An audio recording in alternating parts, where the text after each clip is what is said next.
two circles, and the circles have to overlap, and that's where you see which one is the same. And for the different ones, you write the name of the character. Then you take the other character and you write the name. For me, I did a horse, and I was with Kevin. No, I was with Luke.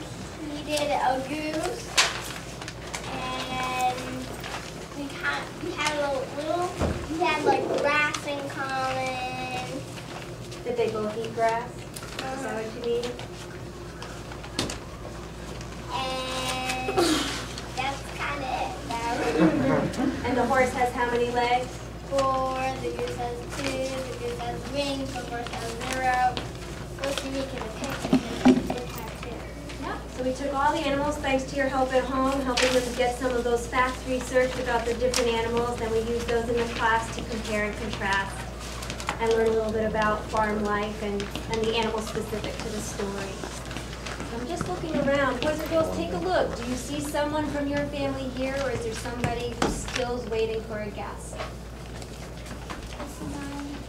So we're all set? Yeah. Well, thank you again for coming this morning, and I'm not going to belabor too much. I'm going to let the children do their thing. They've worked very hard, and they have performed for both kindergarten classes and for the 2nd grade class this morning as a warm-up. So they're certainly pros at this point. And for those of you who are not familiar with Reader's Theater, it's a little bit different than a regular performance that you'd see on stage, as you did Annie Get Your Gun, because we don't have elaborate costumes, and we're not roaming around a stage, and we don't have to memorize our lines in Reader's Theater. So it really is an opportunity for the children to practice fluency and also to read with expression. And that's what we're trying very hard to do this morning. And our room is a little more full of people than usual. So we're trying very hard to use a very loud voice and to keep our papers down, because we understand if we put them up here, we can't project our voice as far as we would like. So we're going to put our papers down a little bit, use our eyes to go down, and try to let our voices carry to all of you. So without further ado, announcer, take it away. Welcome to our Reader's Theater presentation of Charlotte's Web by E.B. White. Our readers are as follows. Narrator 1 and 2 is Victoria. Narrator 3 is Luke.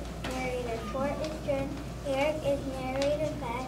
Magnus is narrator 6. Sierra is narrator 7. Sarah is narrator 8. Templeton is Ryan.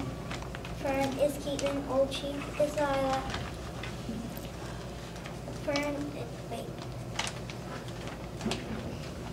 Charlotte is Carolina. Bobby is Wilbur.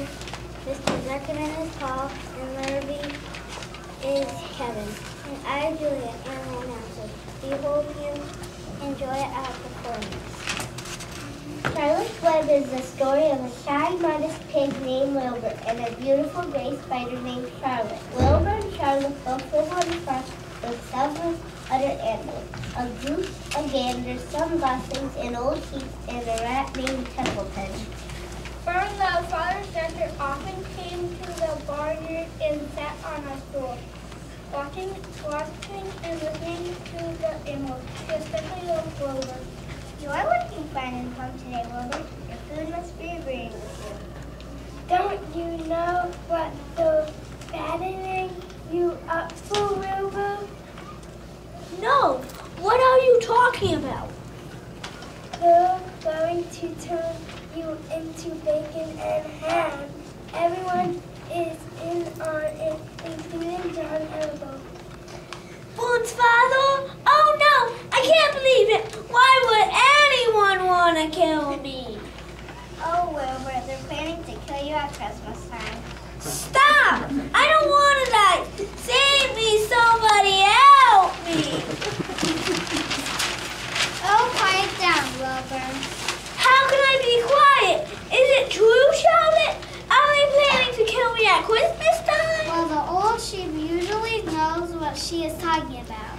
I don't want to die, Charlotte. I love my manure pile. I love my friends. I love the private elm and the warmth of the sun. You love to make a lot of noise too.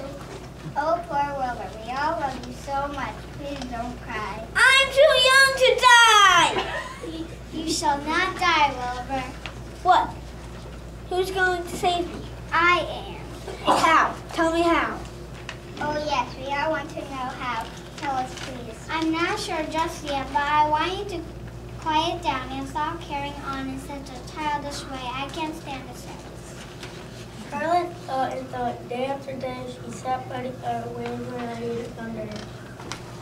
She had promised Wilbur she would save his life, and she was determined to keep her promise to him.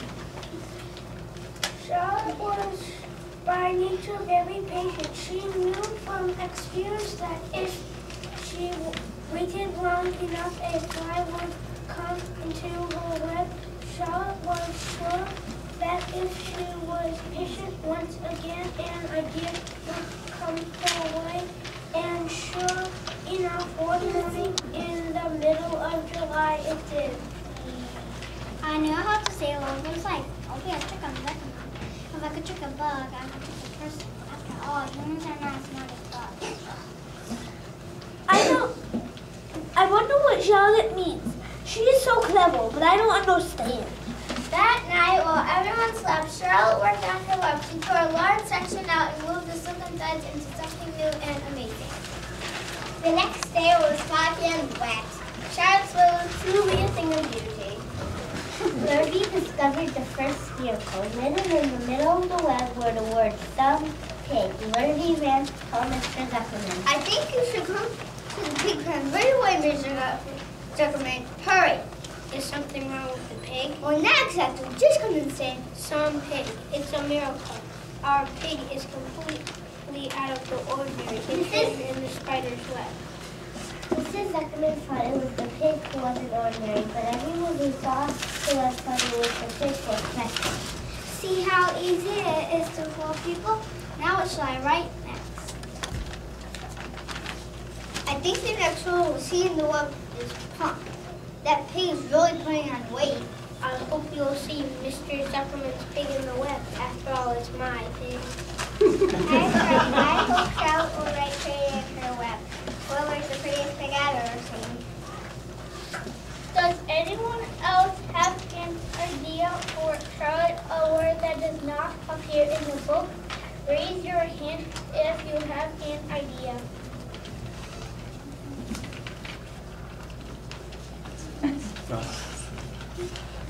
Any ideas for a word for the web besides what's written in the book?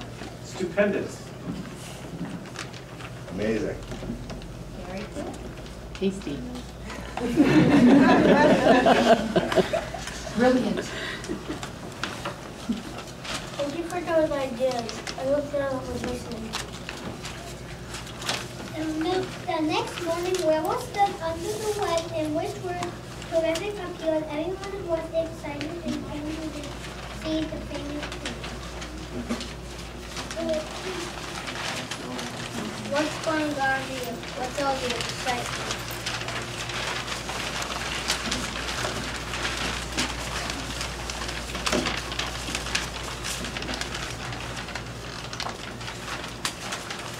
Just the rat we didn't want to see, but now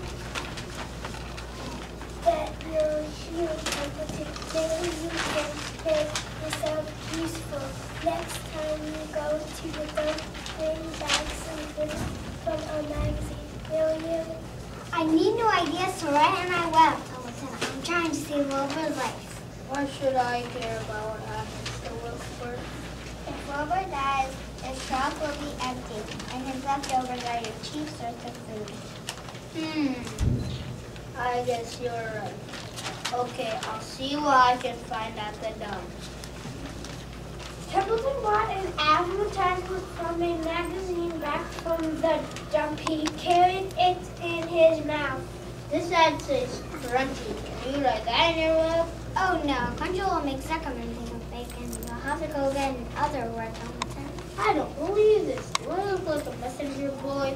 Why write about that silly pig anyway? Write about me. Instead, you could write handsome or smart or the best friend in the world. After some persuasion, Templeton made 2 more trips to the dump, and Charlotte finally had a new word, radiant. Everyone who came to see Wilbur when he was some pig and terrific came back to see him looking radiant. Wilbur did his best to look radiant.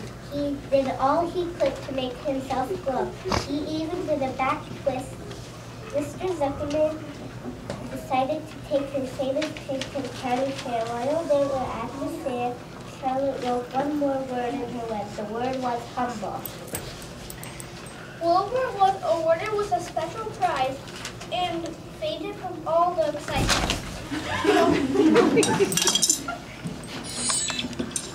Mr. Zuckerman was proud of Wilbur, and Wilbur knew that life would be sweet. Wilbur was very grateful to Charlotte. Charlotte, when I first met you, Charlotte, I thought you were bloodthirsty. But now you have saved my life. I don't deserve a friend like you. You have been a good and loyal friend. That in itself is a tremendous power. You saved me, Charlotte. I would gladly give my life for you. I'm sure you would. Thank you, Wilbur. Charlotte and Wilbur were true friends to the very end. Wilbur had a chance to repay Charlotte when he carried her eggs back to the farm. Wilbur never forgot what a wonderful friend Charlotte had been to him. Thank you for being such a wonderful aunt. We hope you like our readers to the presentation of Charlotte's Web.